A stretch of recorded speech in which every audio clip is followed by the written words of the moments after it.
Welcome to the Watches TV. This is the first meeting we have at the SIHH 2015 with Mr. Greubel Forsey here, who will introduce the novelties of Greubel Forsey. So we can start maybe with the biggest novelty, which is the vision. Thank you, Louis. Good morning and welcome. And for us, it's very exciting here, Monday morning, 19th January 2015. And so we have, for our first major novelty for this year, an interesting piece. Greubel Forsey is well known for the asymmetrical architecture to gain more space thanks to the case design, to allow us to have the movement and the display of the mechanism, always very important to share with the collector. So with our new timepiece, Tourbillon 24-second vision, a little bit, we remember our very first model more than 10 years ago now, double tourbillon vision. So here we have the 24-second vision. And the 24-second vision, we have sought to create a very sophisticated, elegant timepiece. So we will see from the design, the overall design and creation, a very simple looking design at the beginning. And then, as usual, we see unfolding many details. Key points in terms of the case, we have gained more than 2.5 millimeters in the height of the case. And this thanks to a new asymmetry for Greubel Forsey. It's a vertical asymmetry. So can you describe this new positioning? Because it's like now you have a hole that goes through the movement, and this is really new with also like a bubble under the watch. Exactly. So we have, as I mentioned, a vertical asymmetry. So the front is a round case design with a beautiful convex sapphire crystal as well. And then we have, as you say, an opening in the dial to give the vision of the tourbillon system.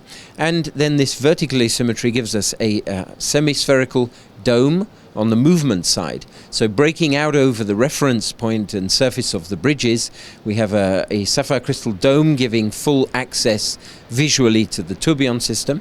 And there underneath we have a tourbillon bridge, which is extraordinary. We've got a Romanesque vault inspiration for the tourbillon bridge. So it's three-dimensional, of course, but it's an arch form. Then the center, of course, a flat black polish by the watchmaker, beautiful sharp internal corners and beveling. And just focusing on that one piece, it's at such an extreme level of the movement decorator's skill and craftsmanship that there is a sort of secret signature discreetly where they have put their initials somewhere. But you won't be able to find it easily. Okay. I noticed also that the dial is very special because of the indexes, because of its design, and because of its technique also. So can you speak a little bit about that, because there is enamel in it? Yeah, so coming to the display side, as you mentioned, we have what appears a fairly subtle, elegant dial at the beginning.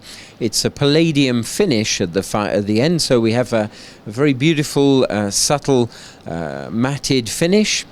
But as you mentioned, the indexes and chapter ring, these are all in a very deep blue color, but it's a gold plate, a special alloy we have used, which can be hard enamel fired to 900 to 1000 degrees. And it needs engraving for all of the indexes, all of the display. It's then filled with enamel and fired in the oven, but repeatedly over and over to get the perfection we are looking for. And so here we are rediscovering and exploring and bringing an ancient technique which we maybe saw perhaps almost 100 years ago for the last time, this sort of approach, hard enameled into the dial with this very beautiful finish. So it's a dial in itself which the initial impact is something fairly simple and sober, but you have a very high level of sophistication and craftsmanship behind that. This is somehow the whole philosophy of this watch, which is less demonstrative, let's say, as maybe the other watches. It is more discreet, more humble, but with a lot of intensity and a lot of purity also. Yeah, because for this piece in the creation, Robert was looking for a very sophisticated piece. So you're looking to really create a purity and an elegance with the design and the layout. So you have hour and minute hands in blued steel. We can come back to those again, some details there. Small seconds, But the power reserve, even this time, is on the back, on the movement side of the 24-second vision. So we have really sought to have a sophistication and elegance and purity of the dial display, which is something which is a nice addition to our Greubel Forsey collection. It's a very rich piece. The GMT family is growing up with two also novelties, two new pieces, two declinations. Yeah. Can you maybe start with the one with the gold, a heart made out of gold? Yeah, so we have... You understand what I mean?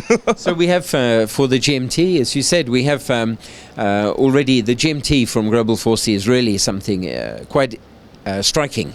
You know, I mean, it's of course for the collector to find what they like or not, but certainly the globe does not leave you indifferent. This totally original and realistic display of day and night using a three-dimensional globe, which in itself is a whole story. To make a lightweight titanium globe, relief engraved continents, and then to hand finish the oxidation of the oceans in the blue color, and then hand finishing and giving the raw natural titanium for the continents. So this is a really, in itself, this globe is interesting. And why I underline it is because in this GMT 5N creation that we have, movement 5N, we have, which is gold, actually. Well, we have it's a gold PVD finish, actually, to our nickel-silver basis of the movement. And that's very interesting because there we're exploring something in terms of mechanical architecture of the movement. So a horological exploration.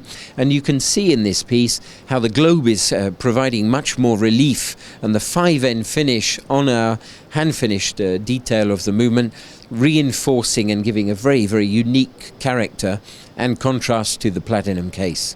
And the black version is completely different. This is a second watch with an ADLC treatment on the case, if I'm right. Yeah. This is the night watch somehow. Exactly. So there you have coming back again around the globe and the Earth. Of course, our Earth, we don't see it until but of course we're in space, which is fundamentally a void of light. So it's a black background. So here, in contrast, what we wanted to explore with Robert in terms of creation was by using a black chrome finish to the movement, which gives already a richness to the globe, but also then with the case, the black ADLC finish, giving the overall piece this very, very low-key look to it from this black background. A few detail codes picked out, the 12 index on the hour-minute dial, the red GMT hand, for example, but just a few small details, and otherwise the globe sitting like in space against this black background. And then the ADLC is on a titanium case, and here again for Greubel Forsey it's about maintaining our code and finish and the detail and the textures. So we have a titanium case for the GMT, which is extraordinary because the complexity of the asymmetrical form and the whole architecture of the case make it a very difficult realization. But for the titanium, not satisfied just to make a simple finish, we have polished elements, we have grained elements, satin, texture, relief engraving. So when you bring all of that together, you really have an extraordinary presentation of the piece. It's very striking. And frankly, which one do you prefer?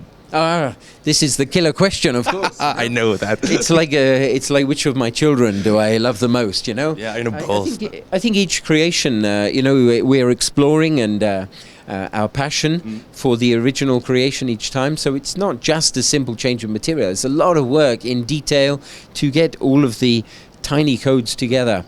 But I think the collectors will be very, very surprised and excited to discover the vision, because we have a piece where it's slimmer, it fits very nicely to the wrist, yet the movement side is again rich in decoration and extreme detail of hand finish. So I think the collectors will love that. But we've already had some feedback on the GMT Black, which we had a little snapshot before SIHH, and so the first time to see it physically, face to face, if you like.